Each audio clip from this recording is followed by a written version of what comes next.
the street cleaner's gone.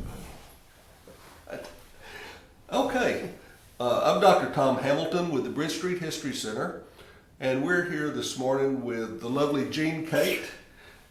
She has honored us to give an oral history interview, and we're going to start off by discussing some of her early life. So welcome, Jean. It's so good to have you here. Well, I'm delighted to be here, Tom, because I'm part of this project. Yes, ma'am.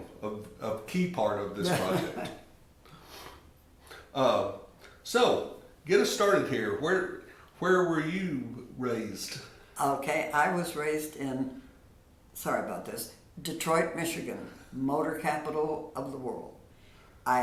It's Ford City to all of us who come from there, and to me it is still Ford City, and they can do Motown all they want to. It's Ford City. I've driven a Ford product my whole life. I'm still driving an F-150 Ford pickup, and I love it. But I was born in 1930, which makes me 92, and I'm very proud of it. And thank the dear Lord every day for the gift that He's given me. And I went to parochial schools, all for my education. I started at school with the Dominicans, who were a relaxed group. In fact, I had one nun that, in her habit, she had pockets that she could reach, and she would have textbooks and chewing gum and everything else, and she would empty her pockets out on the desk, and we would just crack up at how she even walked down the halls with all this stuff. Then I ended up at Our Lady of Mercy High School, which was run by the Sisters of Mercy, who were insistent that they were raising young ladies. We took a little exception to that, but we had an awful lot of fun. When we had lunch, you had to set a proper place, and you had a nun that walked around while you were eating and telling you the young ladies spoke in well-modulated tones while dining. And in the hallways, you changed a single file, and one nun stood in the middle of the hallway telling us that young ladies glide while walking. Glide, ladies, glide. And if you were going up the stairs and a nun was coming down, you never turned your back on a nun. And if you were on a level playing field, you curtsied every time a nun went by you. I graduated from high school in 1948, dumb as a box of rocks, but I was a lady. I had been trained and went out to face the world and was absolutely amazed at what I found out there.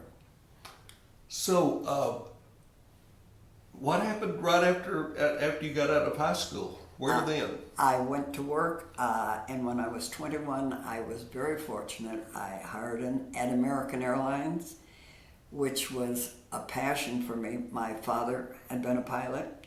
I was completely taken with the airlines. My older sister worked for American in Chicago. I started in Detroit, which is where I met my husband. He was a pilot flying out of Los Angeles. And I have to tell you this, because this story is too good to pass up. The first night I met him, he was with a flight engineer from Los Angeles that I knew. I was looking for the gal that was with him because her mother was looking for her. And so I went to give her the message, call your mother. And I started speaking to these two. And the one gentleman said, we visited for quite a while. And there was let's say it was Eastern Airlines, Delta, American. These crews all came at the same time, had a long layover before their trips outgoing. And so they made arrangements to 2 weeks later to have a get-together at the local hotel. I had a date that evening, which fortunately turned out to be kind of a dud. Was my good luck. So I sat and talked to Charlie for the whole evening, and finally halfway through he said, I'm going to marry you. And I said, excuse me, if you are interested in anything but friendship, save your money and my time. I said, you guys are all single east of Chicago.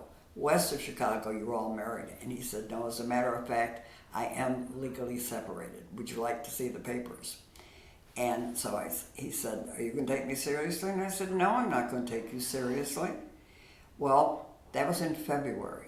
In January, I got a call from a gal that I was spending the night with. She had the early shift at American.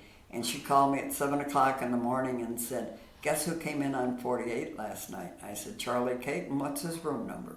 Huh? So I called him at 7 o'clock in the morning, and they had gotten in late the night before. And I said, good morning. And he said, where the heck have you been? And I said, you don't even know who you're talking to. He said, Gene O'Neill, will you meet me for lunch? I was 2 hours late. He was still waiting. When I got there, he held my chair. I sat down, and he looked at me and he said, are you going to take me seriously? And I said, are you going to be persistent? And he said, absolutely. And I said, well, in that case, okay. That's a That great was story. it. I agreed to marry him the third time I saw him. Wow. And he transferred from Los Angeles to Washington, D.C. I went to work for Northeast Airlines while he was flying for American. We went from there to California, to Illinois. I had one child born in California, two in Illinois. Then we transferred to Dallas because he wanted to fly the Caribbean on the big airplanes, the 747 and the 10. So we transferred, and we promised the kids we were buying a ranch. And we had an appointment with a realtor from Dallas. I loved his name, Judge Fight. And we got to Granbury, and he said, we're going to stop at the Nut House for lunch because I'm meeting with Joe Nutt. We're working a business deal. Do you mind? And we said, no, no problem. So we had lunch with Joe and Lou Nutt. After lunch, he said, well, come on over to the house. We still had a little time. And as we walked by the Aston House, he said, do you like old homes? And I said, oh, I love them. So I went romping through the Aston House. Never did get to Stephenville to look at the ranch property. Bought the Aston House. And on the flight going back to Chicago, I asked Charlie, I said, or he asked me, he said, how are we going to explain to the kids that we didn't buy a ranch? I said, that's your problem. You're the captain. Well, we moved ourselves down to Granbury, and it didn't take us probably 3 months before we had our fingers in about 6 different pies. The first election that we were legal to vote in, it took us 2 days to find out where the Republican primary was. It was the other side of the railroad tracks in Toller. Now, what year was this? That would have been in 72. Okay. 1972. We walked up on the porch, and I just love this story. Boyd Sue was the Republican county chairman. And when he spotted Charlie, he said, will you run for county chairman? And Charlie said, nobody knows me. We just got here, kind of thing. And he said, I guarantee you will be elected. You'll be a write-in, but you'll be elected. Well, he was. He got all 7 votes. Right. And as it happened, he was flying Buffalo, Rochester, Syracuse, that area at the time, and he had an overnight in Buffalo and decided that he wanted to stop into the Republican headquarters and see how things were going, which turned out to be the top 2 floors of a downtown office building. Our office was the Aston House, and they discussed the election, and Charlie asked this gentleman, he said, how did yours go? And he said, mine went quite well, a little over 280,000. How about yours? And Charlie said, I got all 7. The first election, the first 5 primaries that we held in our home.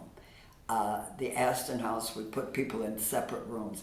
Because the first election that we went to here was over at the low-income housing, and Joe Nutt was the judge, or the judge for the election at that time.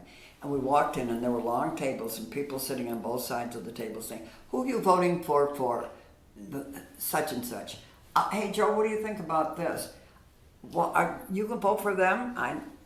I don't know that I want to. And Charlie and I are sitting here going, excuse me, this is my ballot.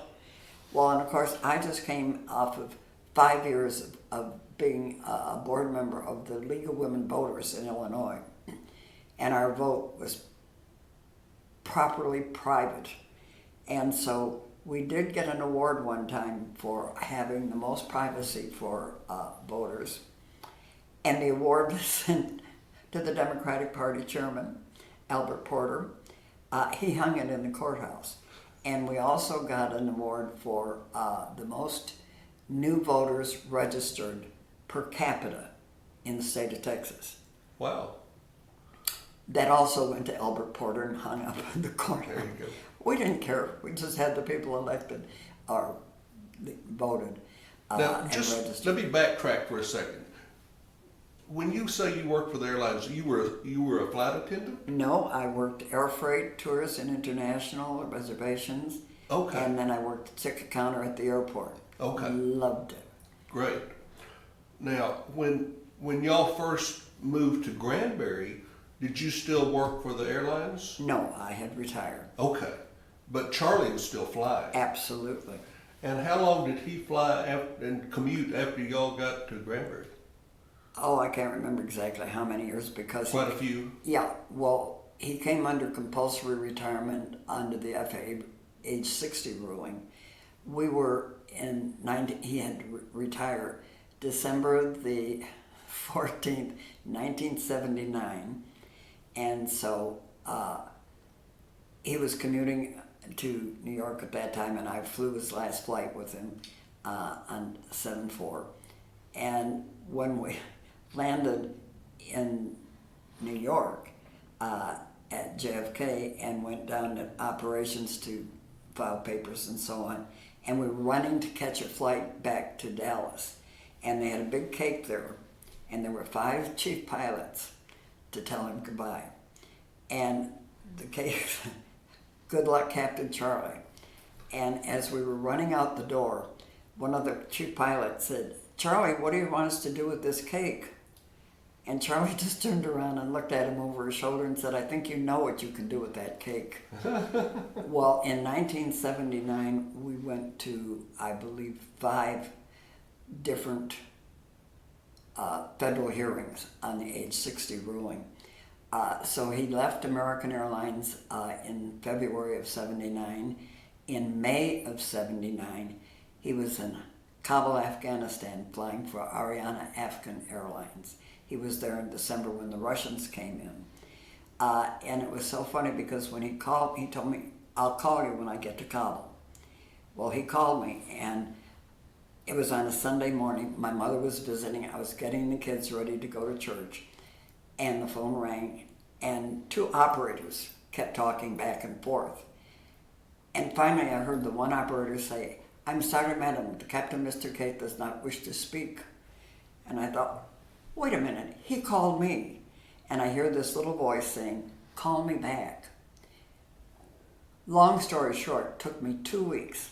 I got off the phone, called the international operator, was on the phone with her for about 15 minutes for her to come back and tell me, you'll have to place your call after midnight. Mm-hmm. So I called back after midnight, and I was told that the completion of calls for the week for Afghanistan had been completed, and I would have to call back another time. So I called back another time and had to make a reservation. And they said, where do you want us to place the call? And I thought, I don't know where he's going to be. I said, I'll just take a chance on it. So I said, okay, Kabul. So they called me back on, and it was another Sunday. And Charlie, I got on the phone, and I said, he said, how are you? I said, I'm fine. Honey, what's going on? Are you okay? How are the kids?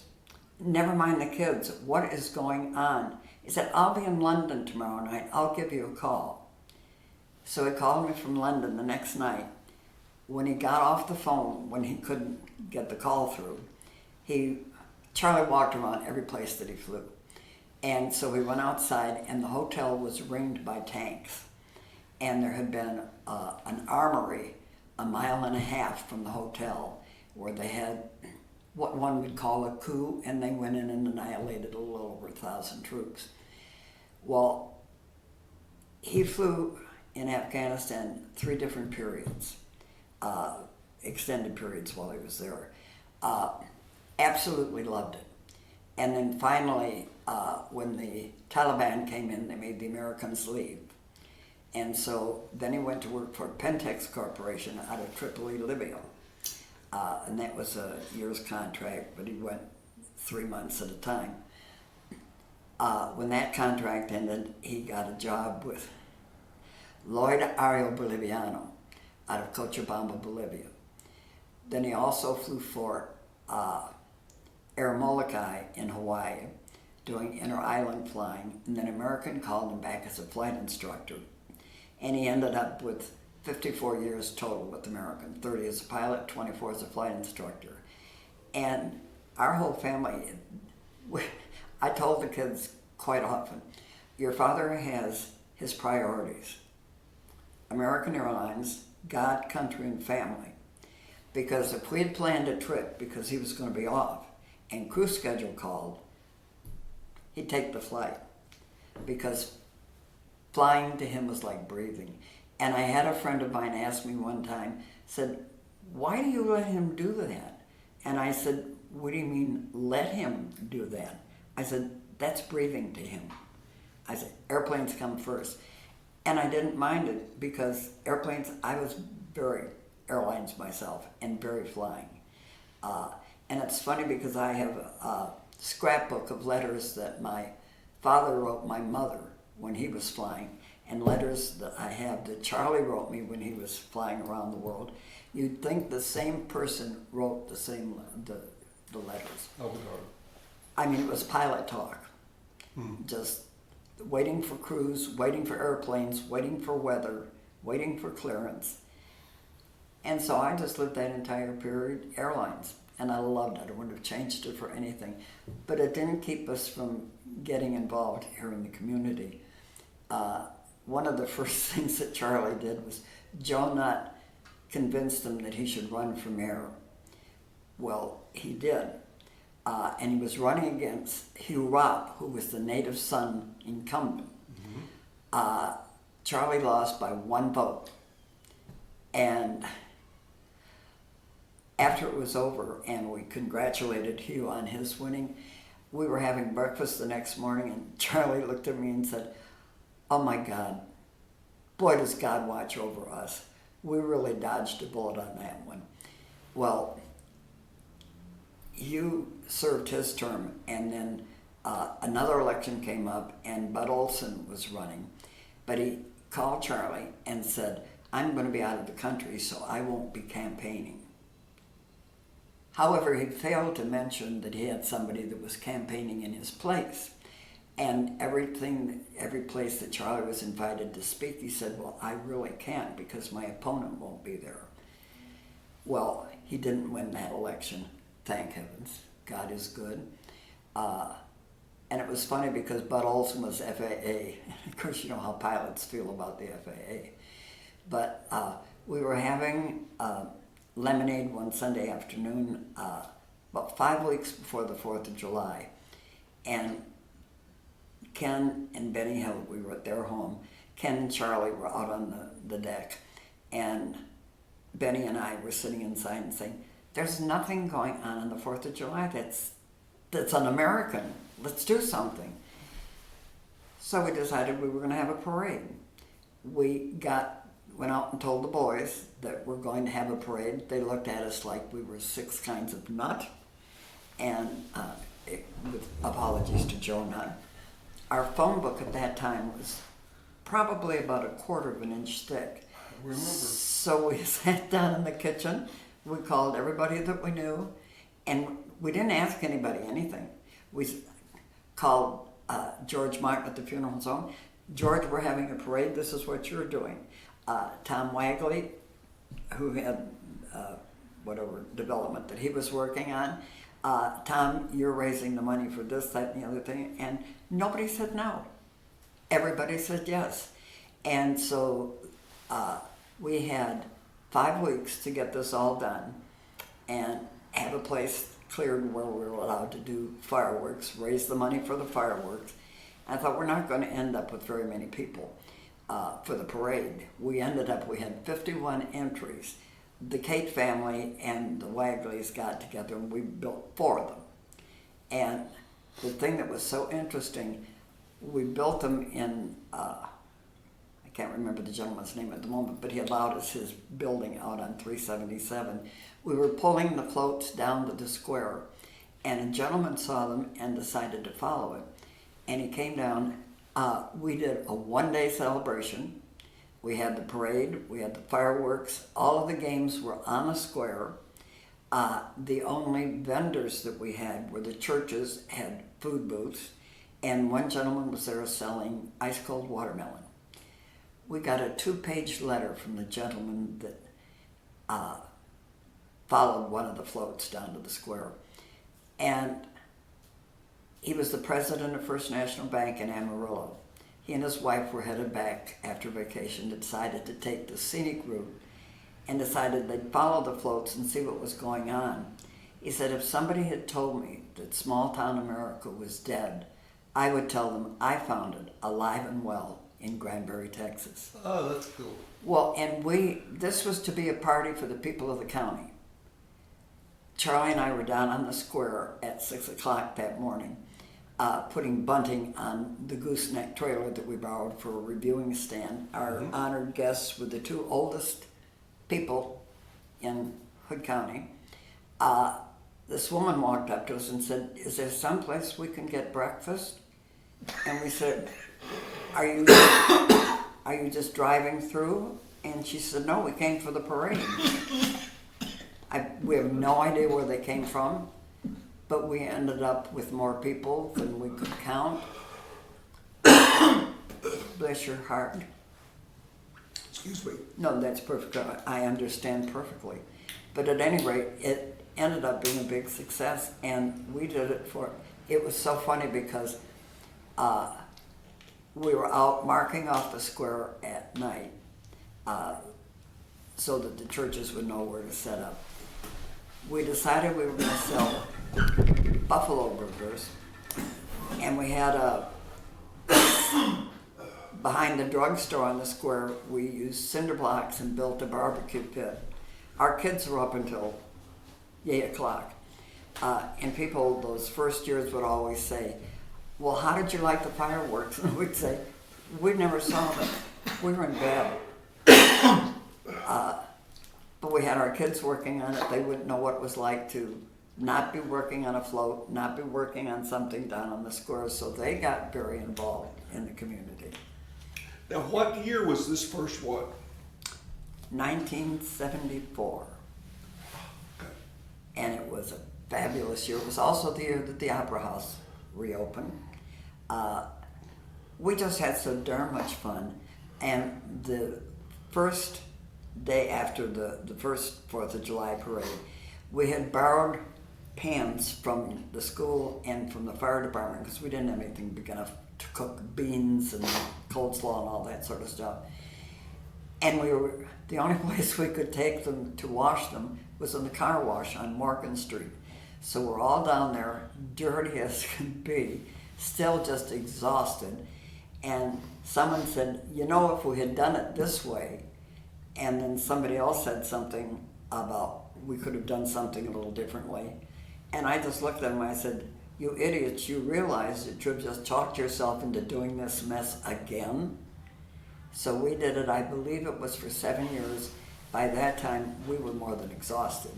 So we turned it over to the Chamber of Commerce, and that's when they started with the commercial vendors on the square and went from 1 day to 3 days. We kind of liked the 1 day because you didn't have to close off the town quite as much as we do these days with all the different festivals. Right. But people had so much fun. The feeling in this town was just palpable. People enjoyed being here. They enjoyed being with one another. And we just absolutely loved it. Yes. Well, then we did end up buying ranch property out on Highway 4 and sold the Aston House. and got into a big hassle over a road, so we ended up buying a house in town, which actually turned out to be probably the right thing to do because we had 4 kids in school, our 3 biological children, and my niece. My older sister had died, and I got my niece when she was in high school. And they were all very involved in things at school. We would have beat ourselves to death on Highway 4, Right. going back and forth. So we're really glad that we moved back into town. And the house that we bought had been built by Jude and Opal Duran. Huh. And that's the house I live in now. And the thing that was so much fun when we lived next door to Joe Nutt, he always said that the Nutts were the folks out back and we were the folks up front. And they had wonderful parties. And one year we decided to repay all of the invitations, like from the Langdons and so on, that we had received. So we did a luau, and we did it in Joe's pool court. And it was hysterical. Charlie was flying in San Francisco at the time. He came back with cans that had oysters in it, guaranteed to have a pearl in it, that he bought at Farmer's Market. We had a friend that was flying Hawaii that brought Lay's back in. And it turned out to be quite a party. And the most hysterical part was, I don't remember what time of the night or morning that it was, Joe went into the pool fully clothed with a very, very expensive watch on. And cussing up a storm because that wasn't going to work. But we had a wonderful time when we lived next door to the Nutts. Now, did Joe go into the pool voluntarily or involuntarily? Involuntarily. Okay. Yes. It was great. I think it was Jack Stout that probably pushed him in, but Sourdough Jack, that you will also have a record of here at the History Museum. But they were interesting people, they were fun people, they loved this town, they were ready to be involved in whatever. All you had to do was say, we're going to, and we did. That started how we started the Lake Granbury Art Association. Lou Nutt and Nell Kinnan and Jerry Rawls, Dr. Rawls' wife, and I were taking art lessons in Glen Rose and decided we really should do something with it. And so we ended up starting the Lake Granbury Art Association. And a friend of mine who had moved to Fort Worth moved back, and her daughter was very involved in soccer, and we did not have soccer.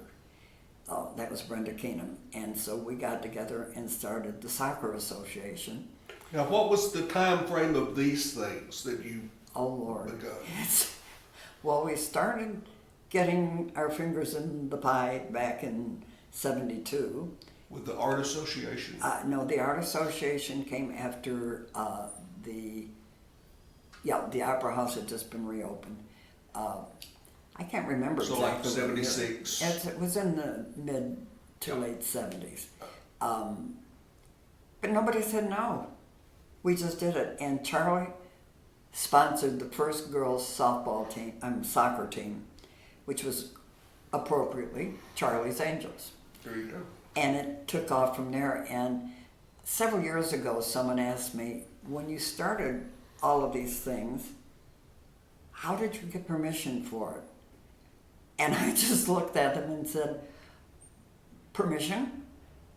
We didn't ask anybody's permission, we just did it. Things have changed considerably and you can't do that now. So Yes, ma'am. it was really flying by the seat of our pants and just deciding to do something and going out and doing it. Now, you mentioned when the Opera House reopened, you had a role in several of the Opera House. I was in the first opening Productions. show. I did 19 shows under the direction of Joanne Miller. Had a wonderful time. After the first show that I did, which was a British farce comedy, I love those, she said, I want you to audition for one of the summer musicals. And I said, Joanne, I can't sing. And of course, a woman that can sing thinks everybody can sing. Not so. My mother and my 2 sisters had beautiful voices, and when they would get together in the kitchen to sing, and I would join in, and they say, Jean, just sing the melody. I said, I am. No, you're all over the place. I couldn't carry a tune in a wet paper bag. So it was the next year, no, it was 2 years later, I was backstage with David Coffey. We were doing No Sex Please, You're British. We're British. And Joanne came in the back door, and that's when we had the sing-along. And the orchestra pit with Little Mo Todd. Right. And Tom, okay, think of Tom's name in a minute. He'd hit me for forgetting that one. The last song that we would sing was Deep in the Heart of Texas, because Joanne would yell at us all constantly, energy people, energy. So we're backstage and we're getting our energy level up, and she walked in the back door, she walked around in front of me and she looked at me and she said, my God, you're right, you can't sing. I said, I have other talents. Girl. I'm a good comedian and I can dance. Tom Hafford. Tom Hafford. Embarrassing forgetting his name because he played my husband in 2 shows. Oh, is that right? You know, it was so nice because Joanne always said a couple of productions where she had local people, but I did end up being part of the permanent company, which was rather nice because I got paid for it. There you go. That was even better. Now, you became, and still are, deeply involved in several civic organizations. Would you like to go into that some? I know one of them is Mission Granbury is one of your Mission Granbury promotions. is near and dear to my heart. It was the first of the nonprofits to help people. We'd had a murder here of a child, and we had a town hall meeting, and everybody got together and said, what do people do if they need help? Who do they call? There wasn't anybody. And then a lady got in touch with the minister at Acton United Methodist Church, who called Shirley Hooks. She had a woman whose life had been threatened by her husband and her children, and she needed to get out. Well, Shirley found a place for her to go, and she and Norma Wright and Shirley Hooks, Norma Wright, and Tony Brown Ballou kind of pulled it together, and then another group of us started. And so it had been started in '98, and I started to work for them, well, actually as a paid employee in 2003. But the thing that is so beautiful about Mission Granbury, we started with the first food pantry. If you had a problem and you needed to get help and get out, a place to go, we had the land donated for a shelter. We had 2 people that came up with the buildings. One was a doctor from Fort Worth that donated a double wide. And so we opened the shelter. And then as we started out, other organizations saw other needs, and they started. And the thing that's beautiful about the whole thing with Mission Granbury is the collaboration with all of the organizations here. Mm-hmm. It's just, for example, we just had our gala, and the awardees were the City of Granbury because of the funds that they made available for us to use for people for utilities during COVID. And I'll get shot if I forget who all. So it was the City of Granbury, Many Mansions, which is not actually a local organization, but they provide housing for single moms, and which has been absolutely incredible, the difference that it has made. And the third, and I'm very proud of this because I sit on their advisory board, Salvation Army, because you name a disaster and Salvation Army is going to be there. Mm-hmm.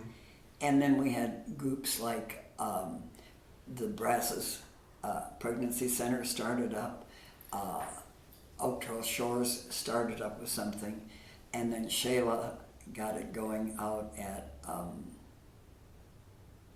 Rancho Brazos. Mm-hmm. And as each one of these groups came in, if it was something we couldn't handle, we found a collaborative partner that we could work with. And so it really, we started the hub, but then all of these others, in a way, kind of come under that hub because we collaborate with all of them. And it makes it so exciting because if there's a need in this community, this is the most generous community that I have ever been in my life. And I was judging beans a couple years ago, and I'm a dog person, and temporarily I don't have a dog. I have 3 cats. Do I like them? No. But I've got them, thanks to my children. There was a couple standing there, and they had 3 basset hounds. And so, of course, I took a break from being judging to go and get my doggy fix for the day. And they said, you know, we've traveled all over the United States, and we've met friendly people every place we've been. But the friendly in Granbury is different than anything we've ever experienced. We're going back to California and sell our home and move back here. They did, and they bought a house, I think, across the street from Brian Bondi, who's chairman of president of the Chamber of Commerce. But this is the friendliness here and the feeling that we impart to those people who come is what has made them want to be here. As one who started out with the population of the city of 2008, a little over 8,000 in the county, and my kids grew up playing on the square. That was their playground. Mm-hmm. In fact, the drive-through for First National Bank was just right there off the square. Mm-hmm. And you drove in, and Norma Murphy always worked the drive-in window. And my 2 youngest would be out playing on the square, and when they wanted something, they would gallop up to the window, put their hand over their nose, and say, "It's a stick-up." And Norma would always give them suckers. They'd go out and play a little bit more, and then they'd come back and do another stick-up. We still have, even with all the influx of new people and new organization, that same feeling of Granbury friendly is still here, and I love it. Mm-hmm. It's just amazing. Now, another civic organization that you've had a major role in is CASA. Could you tell us about that and what that actually means? What's that? Okay, CASA is one of the programs under the umbrella of Mission Granbury. Okay. It's court-appointed special advocates. You get Mr. and Mrs. Joe America to go through 30 hours of training to be a voice in court for children that are in foster care. And some of the situations, they used to laugh at me. Somebody had been doing it for, when it first started, Jerry Prather, who was a retired American Airlines pilot, I might add, started CASA here. He went to the board of directors when Mission Granbury first formed and said, this should be a program under Mission Granbury.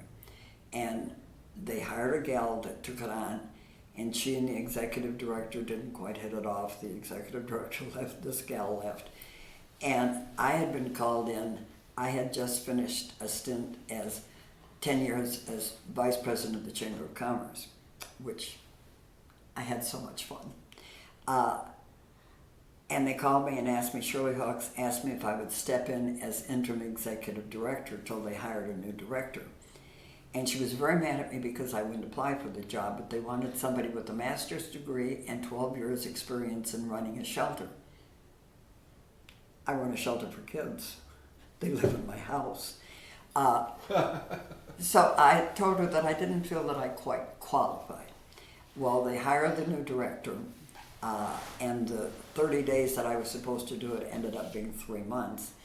And Jerry and the new executive director called me into their office and said, would you be interested in CASA? Well, if it has to do with kids, I'm well on board. And so I hopped in. There wasn't a manual. I couldn't find any of the files. It was build it from the beginning up. But for 4 years, while I was doing CASA, we were referred to as friend of the court. And we would file reports to the CASAs that were appointed to these children. We'd get to know them, the foster parents and the parents, find out what the situation was with the child, and according to the law and what is in the child's best interest, what the judge should decide was going to happen with these children. And I thought, well, being friend of the court doesn't give us as much clout as I would like us to have. So I started talking to all of the attorneys every time I would see them in court.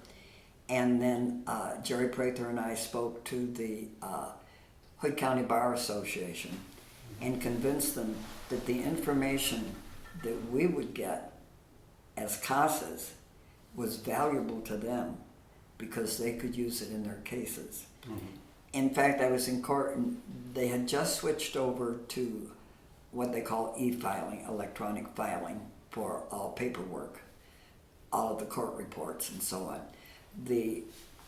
Every time there was a court hearing on a case, the CASA would write a report to the judge based on fact and observation. And so I was in court, and an attorney who was unfortunately no longer with this wonderful guy, he was reading, he said, according to the report, and Judge Walton, who ran a very formal court, said, what report are you referring to? And he said, well, the CASA report, Your Honor.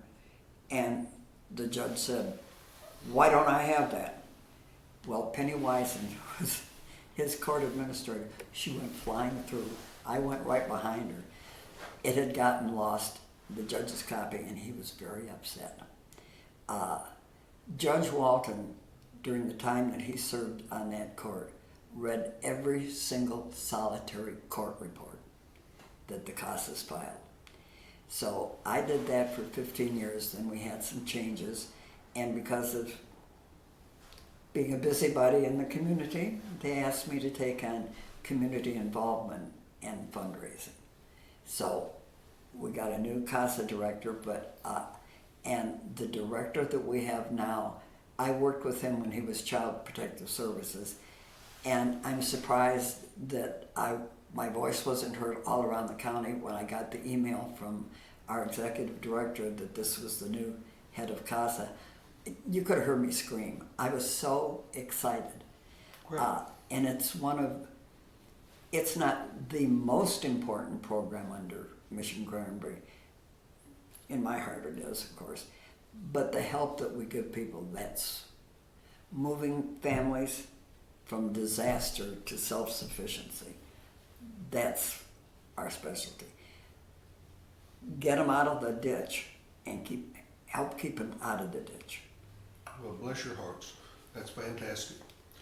And so now, all of this work that you have done in Granbury and Hood County has not gone unnoticed.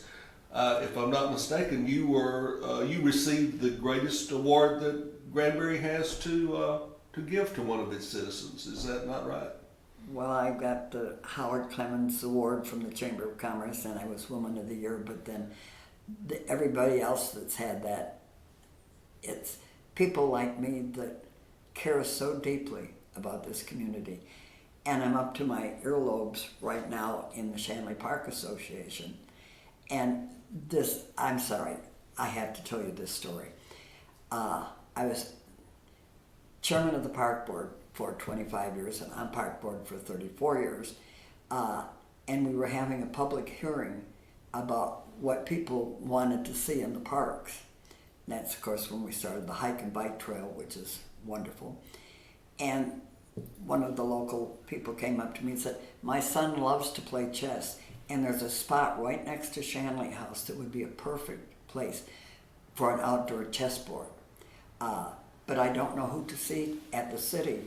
And I said, it doesn't belong to the city. And I was being a smart aleck.